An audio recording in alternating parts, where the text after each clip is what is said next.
மைக்கை நீட்டுறான் அப்படிங்கிறான். மைக்கை நீட்டின அந்த பத்திரிகையாளரை தாக்குவதற்கு அவர் கையை ஓங்கியிருக்கிறாரு. Joseph Vijay dash dash dash மாதிரி அது மாதிரி 1000 டேஷ் போட்டு அவன் பேசுகிறான். போகிற வர பத்திரிகையாளரை கையை முறுக்கிறது, செல்ஃபோனை வாங்கி பாஸ்வேர்டை ஓப்பன் பண்ணி கேமராவில் இருக்கிற டெலீட் பண்ணுறது. ஒரு 2 மாதம் தான் ஆகியிருக்கிறது. அதற்குள் இப்படி பத்திரிகையாளர்களை ஊடகவியலாளர்களை தாக்குவது என்கிற அளவிற்கு போகிறார்கள் என்றால், நான் சொன்னது போல் அவர்களுக்கு உரிய அரசியல் பயிற்சி என்பது இன்னும் போய் சேரவில்லை.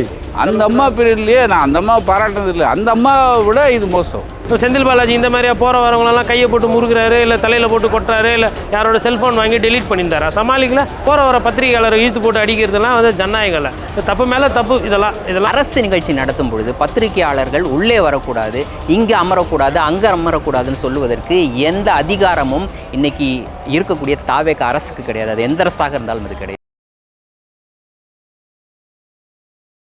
அநாகரிகம்னு அநாகரிகம் நல்ல வார்த்தை சொல்கிறீங்க.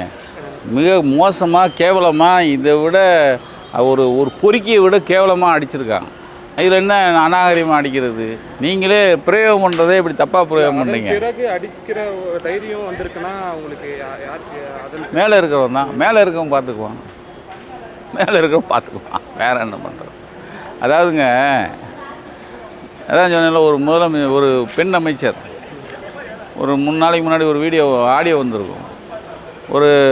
அது சொல்லுது அந்த ஆடியோவில், அண்ணாச்சி அவன் மாத்திரம் லட்சுமணன் யாரோ ஒரு பேர், அவன் மாத்திரம் இங்கே வந்து காலை வச்சால நான் சட்டியோடு உட்கார வச்சு கையை காலை உடச்சிருவேன் அண்ணாச்சி, அவன் ராஜபாளையத்துக்குள்ளே கால் வைக்கட்டும் அப்போ வச்சுக்கிறேன் அப்படின்னு ஒரு பெண் அமைச்சர் சொல்லுது. சாதாரண தெரு பொம்பளை இல்லை, புரியுதா உங்களுக்கு? சொர்ணக்கார் ரேஞ்சை விட மோசமாக ஒரு பெண் அமைச்சர் சொல்லுது. அதை இன்றைக்கி வரைக்கும் தண்டிக்கலை சார், யாரும் கண்டிக்கலை. புரியுதா உங்களுக்கு? அப்போது அவர் பேசுகிறவர்கிட்ட அவர் ஒரு வயசானவர், அவர்கிட்டயே இந்த அம்மா இவ்வளவு மோசமான வார்த்தையை பிரயோகிச்சு சொல்லுதுன்னா, அப்போ இதுதான் ஒரு அமைச்சர் சொல்லும்போது எம்எல்ஏ அதுக்கு அடுத்த ஸ்டெப் போயிட்டான்.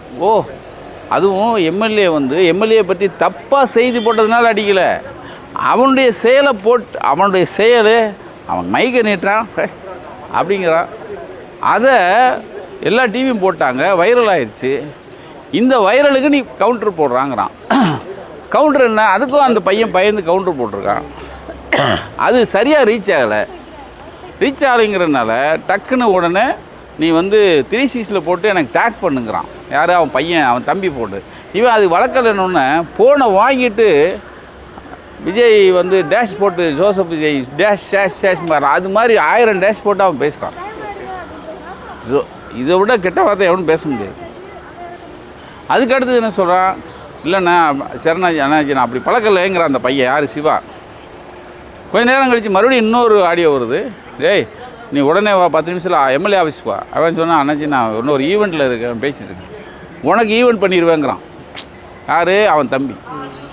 இப்போ உனக்கு ஈவெண்ட் பண்ணுறேன்னு சொல்லிட்டு தான் அவன் வீட்டுக்கு போகிறாங்க. எல்லோரும் வீட்டுக்கு போகிறான். அவன் குளிச்சுட்டு இருக்கிறவனை கொண்டு கடையில் வச்சு அடிக்கிறாங்க. இவன் வர வழியில் வாட்ஸ்அப்பில் அவன் ஃப்ரெண்ட்ஸுக்கெலாம் சொல்கிறான். அவன் ஃப்ரெண்ட்ஸ் எல்லாம் வராங்க. ஃப்ரெண்ட்ஸ்னால் பத்திரிக்காரங்க, தினகரன் தினமலர்லேருந்து வராங்க. அடிக்கிறத எடுக்கிறாங்க. ஒரு போலீஸ்காரன்னு வந்துடுறான், முனவர் பாஜான்னு ஏதோ ஒரு பேர். அவங்க முன்னாடி அடிக்கிறாங்க. அப்போ இது வீடியோ எடுத்ததுனால இவங்களை அடிக்கிறான். யார்? பத்திரிக்காரங்களாம். இவங்க மறுபடியும் இங்கே திரும்புகிறான். அங்கே அடிச்சுட்டு இங்கே அடிக்கிறான். இங்கே அடித்து ஒருத்தர் மயங்கி விழுகிறாரு, தினகரன்காரரு. விழுந்த பிறகும் அந்த சம்மந்தப்பட்ட அந்த செல் எடுத்ததை டெலீட் பண்ணுறதுக்காக அந்த எஸ்ஐயே ஹெல்ப் பண்ணுறான். எஸ்ஐ எடுத்து உன் பாஸ்வேர்டை சொல்லு அப்படின்னு சொல்லி எடுத்து இவன் கையில் கொடுத்து அதை டெலீட் பண்ணுங்கிறான். ரெண்டையும் டெலீட் பண்ணி செல்ஃபோனை தூக்கி எறிஞ்சிட்டு போயிட்டே இருக்கான். அது பஜாரு மையப்பகுதியில் இருக்கிறது. மக்கள் வராங்க, பேசுகிறாங்க. மக்கள் இருக்கிற இடத்துல இப்படி அடித்தாங்கன்னா அப்போ ஒரு எம்எல்ஏ யோசிச்சு பாருங்கள். அதுவும் அவன் மோசம். அந்த அம்மா பீரியட்லேயே நான் அந்த அம்மாவை பாராட்டினது இல்லை. அந்த அம்மாவை விட இது மோசம். அப்போ இவங்க எல்லாம் ஸ்டேஷனுக்கு போகிறாங்க, கம்ப்ளைண்ட் கொடுக்குறாங்க. கம்ப்ளைண்ட்டை வாங்கலை, நாங்கள் யோசிச்சு சொல்கிறோம், விசாரிக்கிறோங்கிறாரு. யார்? இன்ஸ்பெக்டர் ராமச்சந்திரங்கிறவன். அப்போ இவர் சொல்கிறார், ஏன் உங்கள் எஸ்ஐ முன்னாடி தான் இது நடந்தது அப்படிங்கிறாரு. அப்போ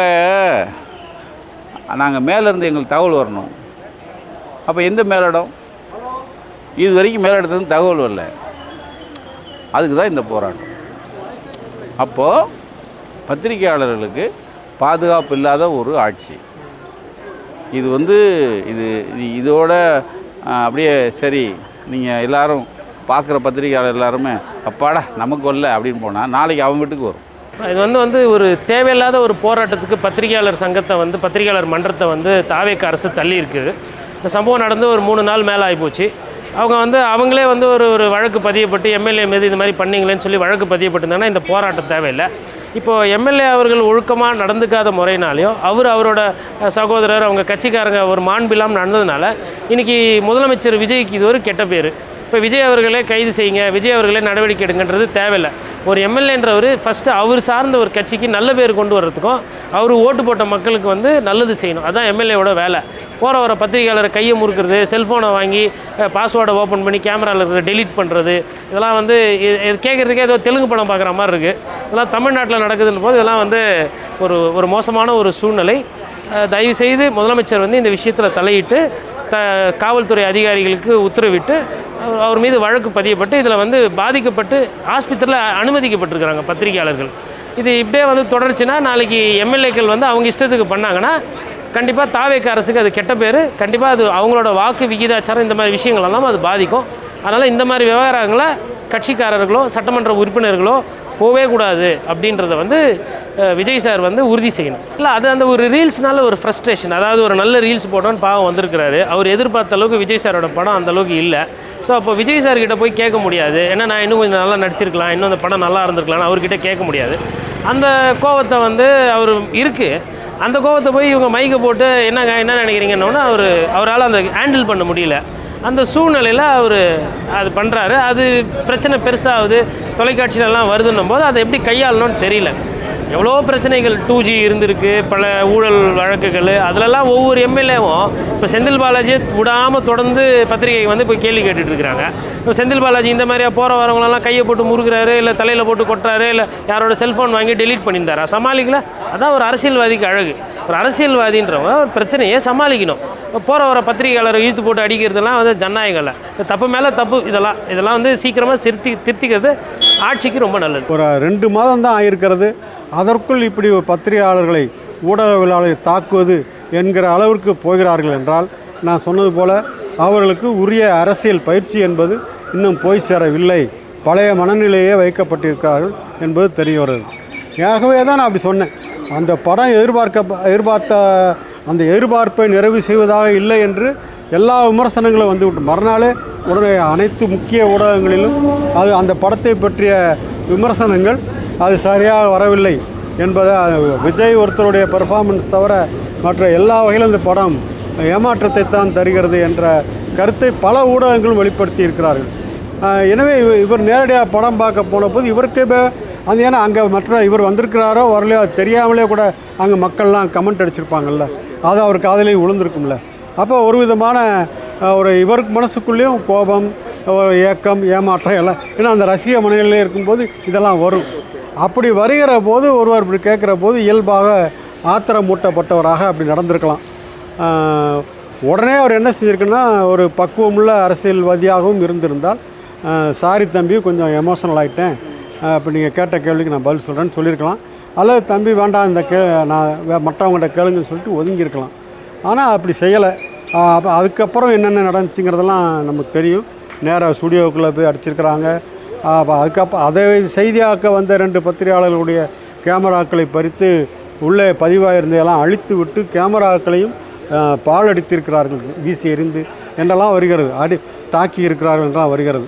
ஆகவே தான் உடனடியாக அந்த பகுதியிலும் பத்திரிகையாளருடைய போராட்டம் நடந்திருக்கிறது. இன்றைக்கு தலைநகர் சென்னையில் நடப்பதில் ஒரு கூடுதல் முக்கியத்துவம் இருக்கிறது. இது ஏன்னா தனிப்பட்ட சங்கங்களின் சார்பாக இல்லாமல் சென்னை பத்திரிகையாளர் மன்றத்தின் சார்பாகவே நடக்கிற போது அனைத்து ஊடக நிறுவனங்கள், அனைத்து ஊடக சங்கங்களுடைய பிரதிநிதிகளும் இங்கே பங்கேற்றவர்களாக, எனவே அவருடைய ஒற்றுமையை வெளிப்படுத்துகிற ஒரு போராட்ட நிகழ்வாக இது இருந்தது. இதிலே இந்த அரசுக்கு ஒரு முக்கியமான செய்தி இருக்கிறது. இது உங்களுடைய நடவடிக்கைகள் எதுவாக இருந்தால், மக்களுக்கு ஆக்கப்பூர்வமான நடவடிக்கைகள் இருந்தாலும் செய்தியாக்குவோம். அதே நேரத்தில் இப்படிப்பட்ட கருத்து சுதந்திர ஒடுக்குமுறைகள் போன்ற நடவடிக்கைகளில் ஈடுபட்டால் அதையும் செய்தியாக்குவோம் என்கிற அந்த செய்தியை அரசுக்கு இந்த தலைநகரில் நடந்த இந்த போராட்டம் எடுத்து சொல்வதாக நான் எடுத்துக்கொள்கிறேன். எங்கிருந்து இந்த துணிவு வருகிறதுங்கிறது தான் அந்த கேள்வி. இந்த துணிவு எங்கிருந்து வருகிறது என்றால் முதலமைச்சர் வாய் திறப்பதில்லை என்பதிலிருந்து தான் வருகிறது. இத்தனைக்கும் அவர் திரைப்படம் என்கின்ற வெகுமக்கள் கலை ஆகிய அந்த ஊடகத்திலிருந்து வந்தவர் தான். அந்த திரைப்படத்துக்குரிய வலிமை என்னன்னு நமக்கு தெரியும், மக்களை எந்த அளவுக்கு ஈர்க்கக்கூடியதுன்னு. அந்த கலையாகிய அந்த திரைப்பட ஊடகத்திலிருந்து வந்த ஒருவர் ஆனால் இப்போ எந்த ஒரு பிரச்சனையிலும் தன்னுடைய கருத்தை வெளிப்படுத்துவதில்லை. எப்போதாவது தன்னுடைய ட்விட்டரில் ஏதாவது ஒரு செய்தி போடுறாரே தவிர செய்தியாளர்களை சந்திப்பதே இல்லை. நாம் பார்த்த முதல் முறையாக அவர் செய்தியாளர்களை தவிர்க்கிறார் என்பது எப்போது பளிச்சென்று தெரிந்ததென்றால் தலைநகர் டெல்லிக்கு சென்று பிரதமரை முறைப்படி சந்தித்து விட்டு வருகிற போது செய்தியாளர்கள் பின்னால் சென்று எப்படிப்பட்ட கோரிக்கைகளை வைத்தீர்கள், பிரதமர் அதுக்கு என்ன பதில் சொன்னார் என்று கேட்கிறார்கள். இவர் ஒரு சம்பிரதாயத்துக்காவது இந்த கோரிக்கைகளை வைத்திருக்கிறேன், பிரதமர் பரிசீலிக்கிறேன் என்று சொன்னார் என்று சொல்லியிருக்கலாம். ஆனால் இவர்கள் கேள்விகளை வீசுகிறார்கள், அவர் ஒரு சிரிப்பை மட்டும் வீசிவிட்டு நகர்ந்து விட்டார். அதுவே முதல் செய்தி. இந்த ஊடகவியலாளர்களை நான் பொருட்படுத்த மாட்டேன் என்கின்ற ஒரு செய்தியை அதன் மூலமாக தெரிவித்தார். அப்புறம் பார்த்து அடுத்தடுத்த பலவேறு பொது நிகழ்வுகள் திருச்சியில் நடந்த அவங்களுடைய கூட்டம் உட்பட எதிலுமே அவர் செய்தியாளர்களை சந்திக்கவில்லை என்பது, இது தனிப்பட்ட முறையில் அவர் செய்தியாளர்களை சந்திக்கவில்லை என்பது மட்டுமல்ல, அதன் மூலமாக ஊடகவியலாளர்களை நான் மதிக்கவில்லை என்பதால் தன்னுடைய தொண்டர்கள் அல்லது தன்னுடைய அடுத்த நிலையில் இருக்கக்கூடியவர்கள் எப்படி நடந்து கொண்ட ஊடகவியலாளர்களை பொறுத்தவரையில் எப்படி நடந்து கொண்டாலும் நான் பொருட்படுத்த மாட்டேன் அப்படிங்கிற செய்தி அதுக்குள்ளே இருக்குல்ல. ஆகவே தான் தலைவர் கண்டுக்க மாட்டார் இதெல்லாம் என்கிற அந்த துணிவு வருகிறது. அதிலிருந்து தான் அடிப்பது என்பது வருகிறது. ஆகவே தான் இப்போ கூட பாருங்கள், இப்போ செய்திகள் என்ன சொல்கிறோம் என்றால் அந்த எம்எல்ஏ தலைமறைவாக இருக்கிறார். ஏன்னா ஊடகங்கள் அந்த சம்பந்தப்பட்ட தாக்குதலுக்கு உள்ளானவர்களும் கேட்கிறப்போ நடந்தையெல்லாம் விவரிக்கிறார்கள். ஆனால் இவர்கள் தரப்பு நியாயத்தையும் கேட்க வேண்டும் என்பதற்காக அவரிடமே தொடர்பு கொள்ள முடியவில்லை. அவரிடம் எந்த விதமான பதிலும் வரவில்லை. அப்போ இது எதை காட்டுகிறது? ஒன்று, எப்படி சொல்லி சமாளிக்கலாம் என்று அவருக்கு இன்னும் செய்தி போய் சேரவில்லை. என்ன சொல்லி சமாளிக்கலாம் என்கிற வழிகாட்டல் வரவில்லை. அல்லது எக்கச்சக்கமாக மாட்டிக்கொண்டாயே அப்படிங்கிற ஒரு கோபம் கூட வெளிப்பட்டிருக்கலாம். எதாக இருந்தாலும் இதற்கு அடுத்த தீர்வு, நல்ல தீர்வு என்பது முதலமைச்சர் இன்மேலாவது வாய் திறந்து முக்கியமான பிரச்சனைகள் ஆகட்டும். இது ஒரு மிக மிக முக்கியமான பிரச்சனை. இந்த ஆட்சி இன்னும் 6 மாதம் கூட தாண்டவில்லை என்கிற போது இவர்கள் எந்த மாற்றத்தையும் கொண்டு வரவில்லை, மாறாக மேலும் மேலும் மோசமாகத்தான் போய்கொண்டிருக்கிறார்கள் என்ற எண்ணத்தை இவர்களுக்கு ஆதரவளித்த அதே மக்களிடம் ஏற்படுத்துவதாக இதெல்லாம் அமைகிறது. எந்த புதிய தலைமுறை இளைஞர்கள் இவர்களுக்கு ஆதரவாக இருந்தார்களோ, எந்த இளைஞர்கள் இப்பொழுதுதான் தொலைக்காட்சி செய்திகளை விரும்பி பார்க்கிறார்கள் என்று இவர்கள் பெருமையோடு சொன்னார்களோ, அதே இளைஞர்கள் அதே தொலைக்காட்சிகளை அதே ஊடகங்களை பார்க்கிறார்கள். இப்படியெல்லாம் நடந்து கொண்டிருக்கிறது என்பதையும் அவர்கள் கவனிக்கிறார்கள். எனவே அவர்கள் எதிர்பார்த்த மாற்றம் வரவில்லை. திரைப்பட ஈர்ப்பு என்பது வேறு, நடக்கிற அரசியல் என்பது வேறு என்ப புரிதலோடு வந்து விடுவார்கள். எனவே அதற்குள் உங்களை மாற்றிக்கொள்ளுங்கள். மாற்றம் என்பதை முதல் உங்களிடமிருந்து தொடங்குங்கள் என்று தான் இந்த அரசுக்கு, குறிப்பாக முதலமைச்சருக்கு நாம் சொல்ல வேண்டியிருக்கிறது.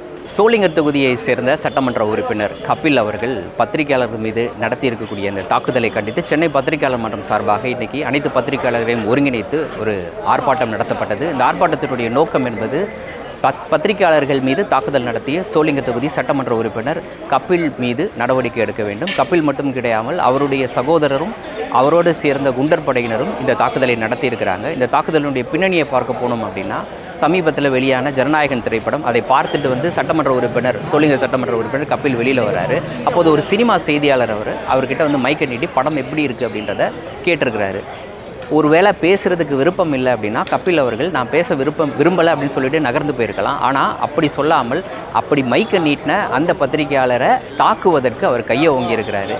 இந்த செய்தி வெளியே போன உடனேயே அந்த குறிப்பிட்ட பத்திரிகையாளருக்கு எதிராக கபில் ஒரு பகைமையை வளர்த்து கொண்டு அந்த பத்திரிகையாளர் நடத்தக்கூடிய ஒரு ஸ்டூடியோ, ஒரு ஃபோட்டோ ஸ்டூடியோ, அந்த ஸ்டூடியோக்குள்ளே புகுந்து கபில் அவர்களும் அவருடைய சகோதரர் மற்றும் அவரோடு வந்திருந்த குண்டர் எல்லாருமே சேர்ந்து அந்த பத்திரிகையாளரை தாக்குறாங்க, கடைக்குள்ளே புகுந்து தாக்குறாங்க. இதை பார்த்து கொண்டிருந்த மற்ற பத்திரிகையாளர்கள், குறிப்பாக சொல்லணும்னா தினமலரை சேர்ந்த அரங்கநாதன் அவர்களும் அப்புறம் தினமலரை சேர்ந்த கல்யாண சுந்தரம் அப்படின்ற இந்த 2 பத்திரிகையாளர்கள் என்ன பண்ணுறாங்க, செய்தி சேகரிப்பதற்காக ஒரு இடத்துல ஒரு தாக்குதல் நடத்தப்படுதுன்னா என்னென்னு போய் பார்க்க போவாங்களா, அது மாதிரி அவங்க போய் செய்தி சேகரிக்கிறதுக்காக பார்க்க போகிறாங்க.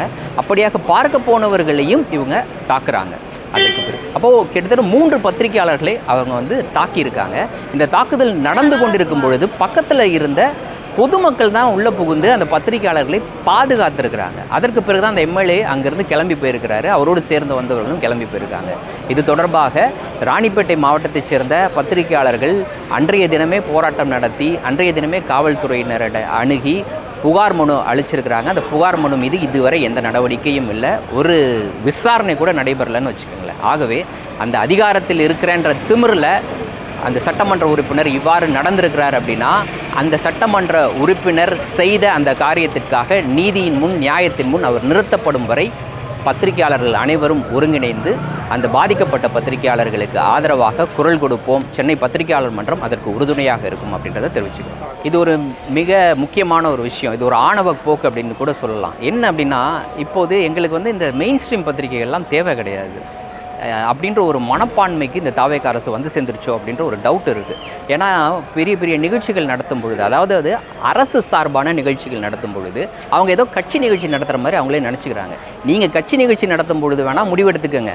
அதாவது நாங்கள் யாரையும் கூப்பிட மாட்டோம், யாரும் பத்திரிகையாளர்கள் வேணாம், நீங்கள் முடிவெடுத்துக்கோங்க, உங்களுடைய சோஷியல் மீடியா இருக்குது, உங்கள் வாரியர்ஸ் இருக்காங்க, அவங்க பார்த்துப்பாங்கன்னு வச்சுக்கோங்க.